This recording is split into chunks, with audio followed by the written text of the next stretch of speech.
Hello बच्चों, आज का टॉपिक है रेजोनेंस। रेजोनेंस क्या होता है? What is resonance? रेजोनेंस क्या है? हमारे पास जैसे सिंगर है, सिंगर सिंगिंग करता है तो उसके साथ इंस्ट्रूमेंटल डिवाइसेस भी साथ के साथ चलती हैं, लेकिन जो सिंगर होता है उसकी जो आवाज़ है, जो उसकी वॉइस है, वो उनके एम्पलीट्यूड से क्या होता है, ज़्यादा होता है उसका एम्पलीट्यूड। तो उसके एम्पलीट्यूड को यदि हम इंस्ट्रूमेंटल थिंग्स का भी एम्पलीट्यूड बढ़ा दें और सिंगर का भी एम्पलीट्यूड उतना रहे तो उन दोनों का एम्पलीट्यूड क्या हो जाएगा, बराबर हो जाएगा। जब एम्पलीट्यूड बराबर हो जाएगा तो हम पहचान नहीं पाएंगे कि किसकी आवाज़ कितनी है, किसका एम्पलीट्यूड कितना है। तो जब हमें एक स्पेसिफिक पर्सन की आवाज़ चाहिए तो उसके एम्पलीट्यूड को बढ़ाना होता है। जैसे बहुत पहले की बात है कि अब तो हमारे पास यहाँ पे डिश टाइप एंटीना चल रहे हैं, पहले सिंपल वाले एंटीना चलते थे और सिंपल वाले एंटीना को घुमाते थे, घुमा कर एक पर्टिकुलर स्टेशन पर, पर्टिकुलर चैनल पर हम उसको रोक देते थे, जहाँ पर उसकी जो आवाज़ है, आवाज़ भी, स्क्रीन भी, सब कुछ बहुत बढ़िया सी आ जाती है। तो हम क्या कर रहे हैं, वहाँ एम्पलीट्यूड को बढ़ा रहे हैं, तब वो क्लियर है। वही क्या है, आपका रेजोनेंस है। क्या है? रेजोनेंस है। जैसे हम एफएम वगैरह में लेते हैं, एफएम में जो आपका स्टेशन हो गया, जैसे 93.2 हो गया, एक आपके पास उसकी नियरेस्ट स्टेशन हो गया, लेकिन जो आपके पास नियरेस्ट स्टेशन है, नियरेस्ट तो बीच में तुरंत नहीं रखा गया। जैसे 92.8 है और उसके जस्ट बाद 92.9 नहीं रखा गया। क्यों?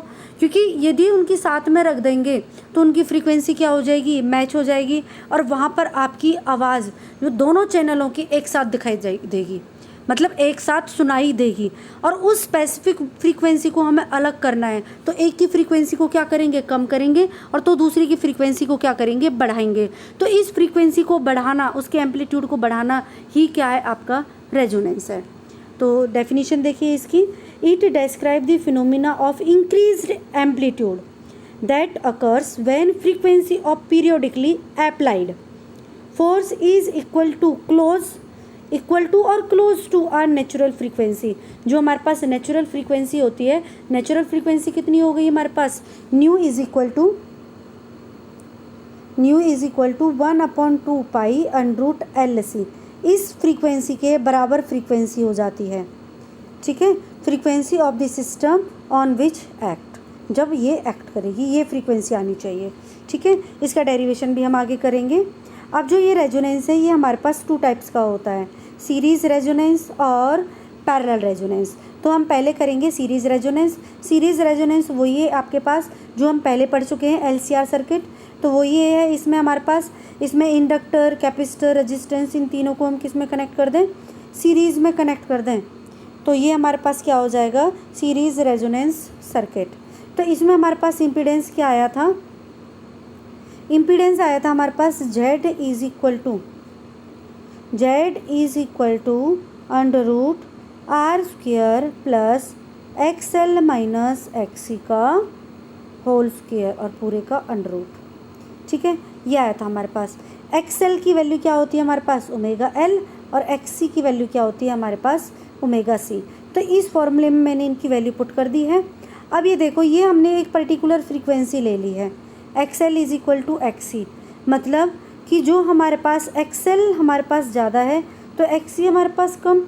तो एक ऐसा पॉइंट आएगा इन दोनों का कि ये दोनों पॉइंट क्या हो जाए, हमारे पास इक्वल हो जाएं।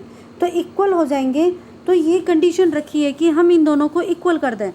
तो ये इक्वल कब होंगे, अब ये देखते हैं कब होंगे, बट हमने कंसीडर कर लिया ये इक्वल है। तो इक्वल है तो इसका मतलब ω_L किसके इक्वल हो गई, 1/ω_C के इक्वल, क्योंकि XL की वैल्यू क्या होती है, ω_L होती है, और XC की वैल्यू क्या होती है, 1/ω_C होती है। तो इनकी वैल्यू पुट कर दी। वैल्यू पुट करने के बाद ω² आ जाएगा इधर और L को नीस के नीचे ले गए। तो अब इससे आगे क्या आएगा हमारे पास, ω इज इक्वल टू 1/√LC। अब इसमें आपके पास जो ओमेगा होता है वो किसके इक्वल होता है, 2 पाई न्यू के इक्वल होता है। तो ये वैल्यू पुट कर दी 2 पाई न्यू। तो यहाँ से न्यू किसके इक्वल आ गया हमारे पास, 1/2 पाई अंडरूट LC। तो मैंने बताई थी ना, ये नेचुरल फ्रीक्वेंसी है हमारे पास, बताया था मैंने अभी, ये हमारे पास क्या है, नेचुरल फ्रीक्वेंसी है। तो ये नेचुरल फ्रीक्वेंसी आ गई हमारे पास। और ये नेचुरल फ्रीक्वेंसी कब आएगी, जब कंडीशन लगी XL किसके इक्वल, XC के इक्वल। तो यहाँ पर जो हमारे पास जो LCR सर्किट है वो ओनली कैसा सर्किट बन गया, रजिस्टिव सर्किट बन गया, उसके अंदर L और C नहीं है।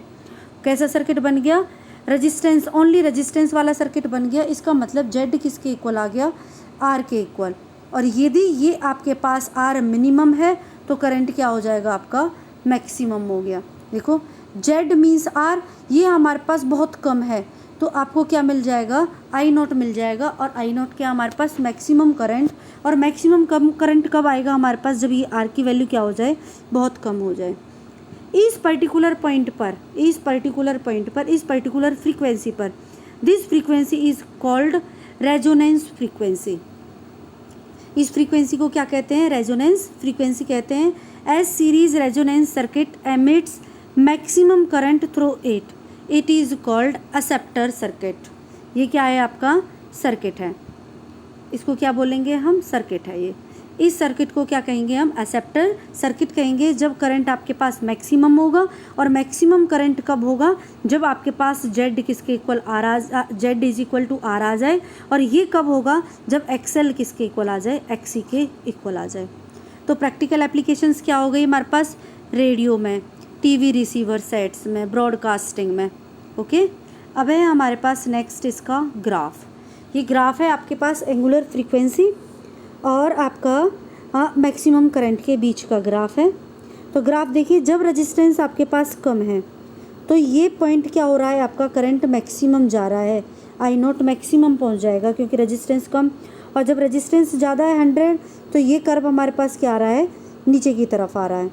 तो इस बीच की जो फ्रीक्वेंसी है हमारे पास, वो एक चैनल की आएगी, और वो हमारे पास करंट कितना कैरी करेगा, इतना I0 अपॉन √2 तक का करंट को हम कैरी कर सकते हैं। यदि इससे नीचे जाएगा हमारे पास, तो इसमें आपके पास मिक्सिंग आ जाएगी, फ्रीक्वेंसीज क्या हो जाएंगी, आपकी मिक्स आ जाएंगी, और पर्टिकुलर हमें इस बीच में मिलेगी। ओके, अब है नेक्स्ट टॉपिक हमारे पास Q factor of resonance circuit. Q factor क्या होता है, शार्पनेस होती है, क्वालिटी होती है, कि जहाँ पर हमें बिल्कुल ही क्लियर वॉइस सुनाई दे, वो शार्पनेस हो गई, क्वालिटी हो गई। तो वो क्वालिटी हमारे पास किसके इक्वल होगी, वो होगा हमारे पास equal, it is defined as the ratio of voltage developed across the inductance और कैपेसिटेंस। इंडक्टेंस और कैपेसिटेंस, या तो इंडक्टर हो या फिर कैपेसिटेंस हो, at our resonance to voltage applied across R. That is कि वोल्टेज अक्रॉस एल और R is equal to voltage across are.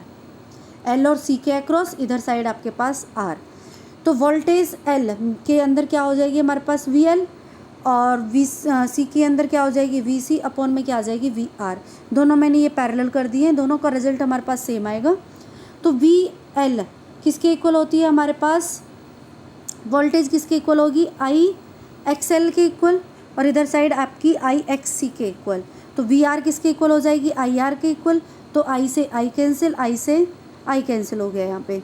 तो किसके इक्वल आ गया हमारे पास, ओमेगा एल अपॉन में आर, क्योंकि एक्स एल की वैल्यू किसके इक्वल होती है, ओमेगा एल के इक्वल होती है। तो ये यहाँ पर हमारे पास जो क्यू आया वो किसके इक्वल आ गया, ओमेगा एल अपॉन में आर। तो जो हमारे पास ओमेगा है, ये ओमेगा हम पीछे वाले टॉपिक से पढ़ चुके हैं, omega square is equal to 1 upon L C. तो ओमेगा किसके इक्वल आ जाएगा हमारे पास, जब 2 को हटा दूँ यहाँ से पावर को, तो अंडरूट एल सी के इक्वल। तो यही पहले पुट कर दी, तो एल बाय आर आ गया। अब ये जो एल है हमारे पास, इस एल को मैं ऐसे नहीं लिख सकते, अंडरूट एल और अंडरूट एल, तो एल बन जाएगा। तो एक एल कैंसिल हो जाएगी, तो क्या बच जाएगा हमारे पास, under root L by C into में आर। ठीक है, सेम इधर साइड है हमारे पास कि यहाँ पर आपके पास एक्स सी आ जाएगा। एक्स सी किसके इक्वल आ जाएगा हमारे पास, 1 अपॉन ओमेगा सी, और ओमेगा की वैल्यू पुट कर दी हमने अंडरूट एल सी, क्योंकि अब की बार ये ओमेगा नीचे आ गया तो वैल्यू ऊपर आएगी, तो वैल्यू ऊपर आ गई। तो हमारे पास जो सी है उस सी को कैसे लिख सकते हैं, अंडरूट सी और अंडरूट सी, एक अंडरूट सी कैंसिल हो जाएगा, तो अपॉन वाला बच जाएगा। ठीक है, मैं इसको दोबारा से करके दिखा देती हूँ किस तरह से है ये आपका। ये देखिए, यहाँ से आया आपके पास 1 upon under root L C is into में एल बाय आर। ठीक, तो ये ऊपर एल है तो एल को लिखा मैंने अंडरूट एल, अंडरूट एल। जैसे 2 को लिखते हैं √2 और √2 तो 2 बन जाता है उसी हिसाब से, और ये √ को अलग अलग लिख सकते हैं तो ये कैंसिल हो जाएगा। तो क्या मिल गया, √L अपॉन में √C इंटू में R, राइट। अब है आपका next parallel resonance. Parallel resonance में जैसे हम LCR सर्किट को सीरीज़ में लगा रहे थे, तो वो सीरीज़ में हम जब लगा रहे थे तो तीनों के साथ निकल गया हमारे पास, लेकिन इसमें हम तीनों को एक साथ नहीं कनेक्ट कर पाएंगे। जो हमें नेचुरल फ्रीक्वेंसी चाहिए वो नेचुरल फ्रीक्वेंसी हमारे पास रेजिस्टेंस को लगाकर नहीं आ रही थी, तो बस हमने इसमें 2 यूज़ किए हैं, इंडक्टर और कैपेसिटर। उन दोनों को पैरेलल में कनेक्ट कर दिया। देखो इंडक्टर और कैपेसिटर को, ये आपका इंडक्टर, ये आपका कैपेसिटर, इन दोनों को हमने पैरेलल में कनेक्ट कर दिया। ये AC है, ये देखो मैंने यहाँ पे करंट एरो लगा दी है, लेकिन AC में हमें पता नहीं है कि करंट की डायरेक्शन किधर है, क्योंकि ये पीरियोडिकली क्या होती है आपकी, चेंज होती है। ओके, तो जो ये मेरे पास करंट है आपका I, तो यहाँ से करंट गया I, तो ये पैरेलल में करंट क्या हो जाएगा आपका, डिवाइड हो जाएगा। मतलब इधर साइड आपका IL और इधर साइड आपका IC, बट टोटल करंट क्या होगा आपके पास, I = IL प्लस में IC। अब L के अक्रॉस जो हमारे पास करंट था वो कितना था, करंट आपका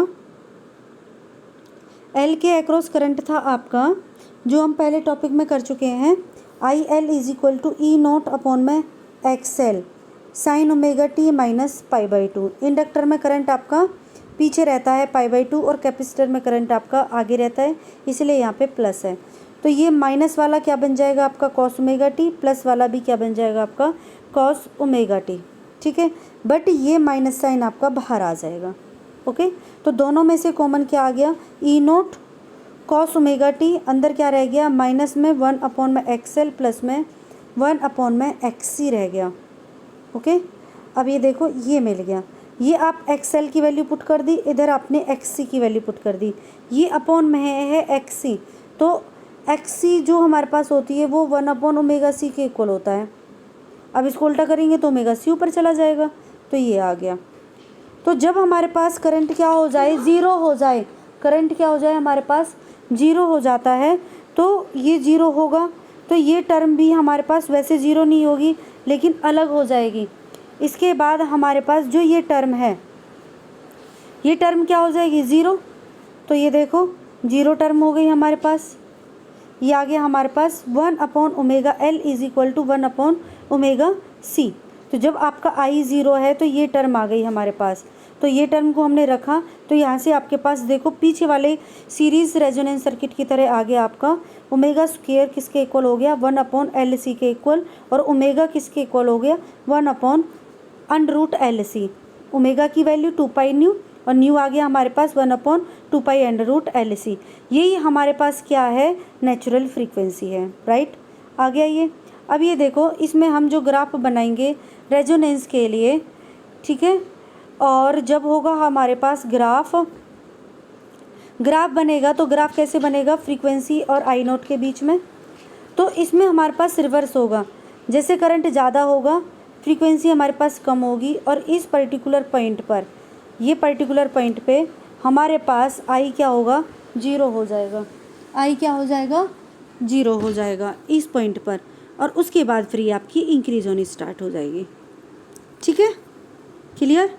ये वो वाला पॉइंट है जो हमने निकाला है फ्रीक्वेंसी का।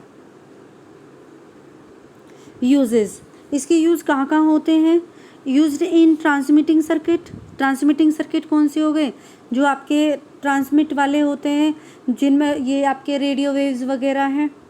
दे rejects the current corresponding to parallel resonant frequency and allow other frequency to pass through such circuit are called filter circuit. इन सर्किट को क्या कहते हैं, फिल्टर सर्किट कहते हैं। जो हमारे पास अनवांटेड करंट होते हैं, अनवांटेड फ्रीक्वेंसी है, उसको रिजेक्ट कर देते हैं, बाकी जो आपकी फ्रीक्वेंसी है वो आपकी पास हो जाएगी।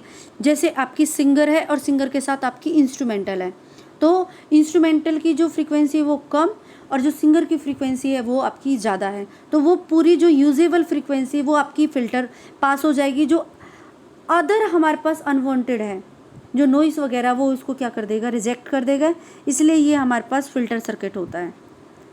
नेक्स्ट टॉपिक है हमारे पास average power associated with resistance और non inductive circuit. Average power निकालनी है हमें किसकी, रेजिस्टेंस ओनली के लिए चाहिए। रेजिस्टेंस ओनली के लिए हमारे पास क्या लेते हैं, E is equal to E note sine omega T, I is equal to I note sine omega T आता है। और पावर का फॉर्मूला क्या होता है, the rate of doing work is called power. तो एवरेज पावर का फॉर्मूला क्या होगा, जैसे हम एवरेज करंट निकाला था ऐसी एवरेज पावर, तो लिमिट लेंगे 0 to T P D T और अपॉन में 0 to T integration D T. D T का इंटीग्रेशन क्या हो जाएगा टी, और पावर का फॉर्मूला क्या होता है आपका वी आई होता है। तो यहाँ पे हम यूज़ कर रहे हैं ई आई। ओके, ई की वैल्यू आपके पास ये हो गई और आई की वैल्यू ये हो गई, दोनों को वैल्यूज़ को पुट करेंगे। ये कर दी वैल्यू पुट करने के बाद अब ये देखिए आप ई नोट आई नोट को एक साथ लिखा साइन ओमेगा टी और साइन ओमेगा टी, तो ये क्या बन गया आपका sign square omega T. Sign square omega T बन गया आपका। अब ये साइन स्क्वायर ओमेगा टी का हम डायरेक्ट इंटीग्रेशन नहीं कर सकते, तो क्या करते हैं, इसको हाफ एंगल में ब्रेक करते हैं। तो साइन स्क्वायर ओमेगा टी को पहले ब्रेक करेंगे, 1 minus cos 2 omega T upon में 2, तो ये 2 आपका बाहर आ जाएगा, अंदर क्या रह जाएगा आपका 1 माइनस कॉस 2 ओमेगा टी। अब इस 1 को मल्टीप्लाई करेंगे डी टी के साथ और कॉस ओमेगा टी को मल्टीप्लाई करेंगे डी टी के साथ। तो इसका मतलब है मेरा सिंपल लैंग्वेज में, तो इनको अलग अलग इंटीग्रेट करेंगे। अलग अलग इंटीग्रेट करेंगे तो 1 डी टी का कितना हो जाएगा आपका टी हो जाएगा, और कॉस ओमेगा टी आप पहले सॉल्व कर चुके हैं इसको, इसलिए मैंने पूरा सॉल्व नहीं किया है इसको, और इसका जो रिजल्ट आएगा इंटीग्रेशन के बाद वो आएगा 0। तो ये कंप्लीट हो गई मेरे पास टर्म 0, ये टर्म बच गई। तो इस टर्म में आ गया मेरे पास ई नोट आई नोट अपॉन में 2, क्योंकि टी से टी कैंसिल हो गया, टी से टी कैंसिल आउट हो गया, और यहाँ से p is equal to E note I nought upon 2 आ गया। अब 2 को हमने कैसे लिख दिया, √2 लिख दिया। तो ई नोट अपॉन √2 ये ERMS हो गया, आई नोट अपॉन √2 IRMS हो गया। तो इसका मतलब ये हमारे पास ERMS और IRMS क्या है, आपकी वर्चुअल पावर्स, वर्चुअल वोल्टेज है। Average power is equal to virtual voltage into में वर्चुअल करंट, राइट। एक बार और देख लेते हैं इसको, इजी है। एवरेज निकालना है पी डी टी अपॉन में डी टी, इंटीग्रेट कर देंगे 0 टू टी फुल साइकिल के लिए। पावर का फॉर्मूला ई आई, ई और आई हमारे पास है, रेजिस्टेंस ओनली वाली जो वैल्यूज आई थी, और इनमें फेज डिफरेंस हमारे पास 0 है, तो इसको सॉल्व करते चले गए। साइन स्क्वायर ओमेगा टी आ गया, साइन स्क्वायर ओमेगा टी को हमने ब्रेक कर दिया, 1 माइनस कॉस 2 ओमेगा टी आ गया, अपॉन में 2 को बाहर ले लिया, इसका इंटीग्रेशन कर दिया अलग अलग। इंटीग्रेशन करने के बाद हमारे पास पीछे वाली टर्म 0 हो गई, आगे वाली टर्म का इंटीग्रेशन आया ओनली टी, और यहाँ से हमारे पास रिजल्ट आ गया P is equal to ERMS into में IRMS।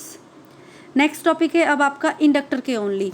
इंडक्टर में आपका करंट क्या होता है, π/2 पीछे होता है, तो ये वाली E और I की वैल्यू पुट करेंगे इसमें, तो ये आपके पास क्या आ जाएगा, I is equal to minus I naught cos omega t, तो माइनस साइन यहाँ पर E note I note sine omega t cos omega t आ गया, और नीचे वाले पार्ट का इंटीग्रेशन आ गया आपका टी।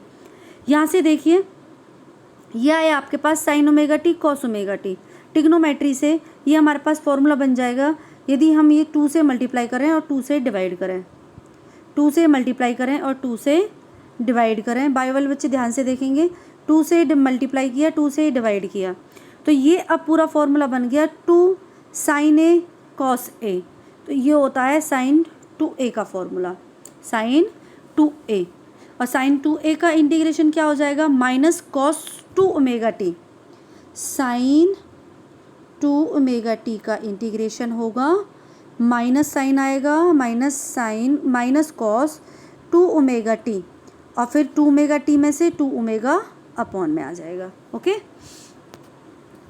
अब ये देखो ये आ गया आपका इंटीग्रेशन, ये आ गया, ये माइनस माइनस क्या हो जाएगा आपका plus, E note I nought upon में 2 टी, और इंटू में 2 ओमेगा को भी यहाँ लिख लिया, अंदर कॉस 2 ओमेगा टी माइनस में, क्योंकि upper limit minus lower limit, cos 0 की वैल्यू क्या होती है 1, और 2 ओमेगा टी हम पहले कर चुके हैं, ओमेगा टी की वैल्यू कितनी होती है 2 पाई, यहाँ बन जाएगा आपका कॉस 4 पाई, कॉस 4 पाई की वैल्यू क्या होती है आपकी 1 होती है, कॉस 4 पाई की वैल्यू 1, और इसकी वैल्यू भी क्या होती है 1, तो 1 माइनस 1 क्या हो गया आपका 0। तो एवरेज पावर इंडक्टर के अंदर 0 है, एवरेज पावर इंडक्टर के अंदर 0 है, एवरेज पावर रेजिस्टेंस के अंदर क्या आई आपके पास ERMS इंटू में IRMS। ओके, यहाँ पे आपके पास पावर है, यहाँ नहीं है, यहाँ पे हीट की फॉर्म वगैरह में निकल जाएगी, या आपकी कोई भी पावर कंज्यूम नहीं हो रही है। ठीक है, अब है आपका नेक्स्ट, इसी तरह से अब करेंगे कैपेसिटर का। कैपेसिटर का लेंगे हम, कैपेसिटर में आ जाएगा हमारे पास E is equal to E note sine omega T, I is equal to I note sine omega t plus में π/2। ये आ जाता है आपका प्लस का I naught cos omega t. Same उसी की तरह करेंगे, P dt अपॉन में dt, एवरेज पावर निकालेंगे। एवरेज पावर के लिए ई नोट आई नोट आ गया, यहाँ आ गया sign omega t cos omega T, फिर से 2 से मल्टीप्लाई किया, 2 से डिवाइड किया, तो ये आ गया आपके पास साइन 2 ओमेगा टी। इसका इंटीग्रेशन क्या आ जाएगा आपके पास, माइनस, यहाँ लिख दिया है मैंने वो minus sine cos omega T. ठीक है, अब इसमें वही अपर लिमिट और minus lower limit, same result आएगा। कॉस 2 ओमेगा टी ये बन जाएगा आपका 4 और ये बन जाएगा आपका कॉस 0, ये बन जाएगा आपका 1 और ये आपका 1। ठीक है, ये आ जाएगा आपका 0। तो आप ये ध्यान दोगे कि जो एवरेज पावर है हमारे पास इंडक्टर के अंदर और कैपेसिटर के अंदर 0 होती है और रेजिस्टेंस के अंदर आपकी वैल्यू निकलती है। अब ये हमारे पास मेन टॉपिक आ गया जो हम ये अलग अलग कर रहे थे। जैसे हमने आर ओनली किया, सर्किट कंटेनिंग आर ओनली, फिर resistance only, capacitor resistance only का कर लिया, कैपेसिटर ओनली का किया, फिर इंडक्टर ओनली का किया। इसी तरह से हमने पावर निकाली, पहले रेजिस्टेंस की निकाली, फिर इंडक्टर की निकाली एवरेज पावर, फिर कैपेसिटर की निकाली एवरेज पावर। अब हम यहाँ पर कंबाइन करेंगे, जैसे वहाँ पर RLC सर्किट लिया था, अब यहाँ पे पावर हम कंबाइन निकालेंगे तीनों की एक साथ। तो ध्यान दोगे, इसमें ट्रिग्नोमेट्री के रूल चलेगा थोड़ा सा। तो average power in RLC circuit, तो RLC सर्किट में E किसके इक्वल हो गया, E note sine omega t. जो I है वो ले लिया हमने I note sine omega t minus में 5, मतलब फेज डिफरेंस रख लिया यहाँ पे माइनस में 5, क्योंकि इंडक्टर और कैपेसिटर के अंदर फेज डिफरेंस π/2 होता है। तो वो π/2 ना लेकर हमने वो फेज डिफरेंस 5 से डिनोट कर रहे हैं, राइट। माइनस का लिया है यहाँ पर क्योंकि हमारे पास जो ये मैथमेटिकल पार्ट है तभी प्रूफ होगा, राइट। अभी हमारे पास वही एवरेज पावर का formula 0 to t limit P dt upon में 0 to t dt। तो इसमें E की और I की वैल्यू पुट कर दी, क्योंकि पावर का फॉर्मूला क्या होता है, EI होता है। E की value E note sine omega, E note I note बाहर ले लिया और इंटीग्रेशन ऑफ dt का t बना दिया, अंदर रह गया sign omega t minus 5 dt।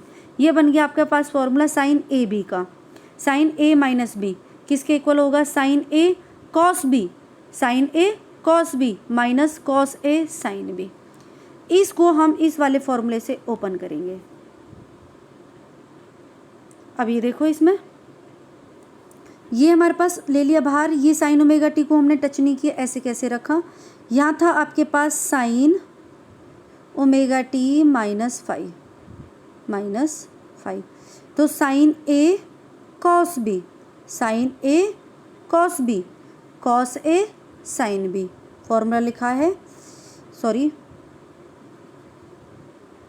यह आ जाएगा sign A cos B minus cos A sine B. ए के प्लेस पे ओमेगा टी है, बी के प्लेस पे 5 है, राइट। अब इस साइन ओमेगा टी की मल्टीप्लाई इसके साथ और इसके साथ कर दिया, तो ये बन गया आपके पास sine square omega t cos 5, इसके साथ sine omega t cos omega T sine 5 into में डी टी। अब इनका इंटीग्रेशन इसके साथ अलग और इसके साथ अलग, ये आपका दोनों के बाहर, हम इसको ब्रैकेट के बाहर ही लिख रहे हैं। अब ये देखो आगे, तो आगे कर रही हूँ मैं अब इसको अलग अलग कर दिया। अलग अलग करने के बाद ये कॉस हमारे पास कांस्टेंट है, तो ये ले लिया हमने बाहर, यहाँ पे साइन बाहर है तो ये ले लिया हमने बाहर, ठीक। साइन स्क्वायर ओमेगा टी का इंटीग्रेशन हम डायरेक्ट नहीं कर सकते, इसको ब्रेक कर लिया 1 upon cos 2 omega T upon में 2 इंटू में डी टी, पहले की तरह। यहाँ पर वही आ गया आपके पास साइन ए कॉस ए वाला, तो 2 से मल्टीप्लाई किया, 2 से डिवाइड, तो ये साइन 2 साइन ओमेगा टी आ गया, 2 साइन ओमेगा टी आ गया, राइट। सॉरी ये मैंने गलत लिखा है, ये आएगा साइन 2 ओमेगा टी आएगा। Okay clear. अब ये देखो यहाँ से अब आगे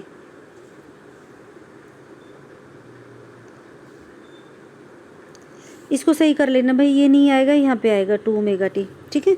अब ये देखो ये 2 यहाँ पे आ गया आपका बाहर, इसका स्टेप बता रही हूँ। ये आ गया, यहाँ पे आ गया साइन 2 ओमेगा टी अपॉन में d T, sorry sine 2 omega T into में डी टी आ गया। ये यहाँ से 2 पार्ट्स में बन गया, क्योंकि 1 के साथ करोगे और इसके साथ करोगे, 1 के साथ और कॉस ओमेगा टी के साथ, ठीक है, कॉस 2 ओमेगा टी के साथ। 1 का जो इंटीग्रेशन है वो टी आएगा। अब इसकी मल्टीप्लाई हमने इसके साथ कर दी, दोनों की, कॉस ओमेगा टी की भी कर दी, कॉस फाई अपॉन 2 की भी मल्टीप्लाई 1 के साथ कर दी, ई नोट आई नोट की भी मल्टीप्लाई इसके साथ कर दी। और ये आपको पता है इसका इंटीग्रेशन जब सॉल्व करेंगे 0 आएगा, और इसका भी इंटीग्रेशन करेंगे तो ये भी 0 आएगा। तो मैंने इनकी वैल्यूज़ को क्या रख दिया है, 0 पुट कर दिया है, पूरा सॉल्व नहीं किया, और रिजल्ट हमारे पास ये आ गया main, E note I naught cos phi upon 2, और इसका टी आ गया, और ये टी है, ये टी से टी कैंसिल आउट। अब बचा हमारे पास ई नोट, क्या बचा, ई note I naught cos phi upon में 2 बच गया। ये देख लो, ये टर्म बच गई हमारे पास, ये टर्म बच गई हमारे पास, ठीक है। इस टर्म को देखो पहले की तरह 2 है ना, 2 को ब्रेक कर दिया, √2, तो ये हमारे पास ERMS, ये आपके IRMS, और ये आपका कॉस फाई, ठीक है। अब ये देखो इसमें हम कंडीशन लगाएं, यदि मेरे पास फाई की वैल्यू 0 हो जाती है, क्योंकि आर ओनली में आपका फाई क्या होता है, 0 होता है, तो यहाँ 0 पुट करोगे तो वैल्यू क्या बन जाएगी, 1, और वैल्यू 1 बनने पर ये रिजल्ट हमारे पास क्या आ जाएगी, average power is equal to ERMS into में IRMS। हो गया प्रूफ जो मैं बता रही थी। और यदि मैं यहाँ पे 90 रख दूँ, फाई की वैल्यू 90 रख दूँ, तो कॉस 90 की वैल्यू क्या होती है, 0, तो ये पूरी टर्म इंडक्टर और कैपेसिटर के लिए क्या हो जाएगी, 0 हो जाएगी। ओके डियर स्टूडेंट्स, अब ये हमारे पास theoretical part of this chapter is finished. Okay, wait for next videos NCERT numericals के लिए। Thank you.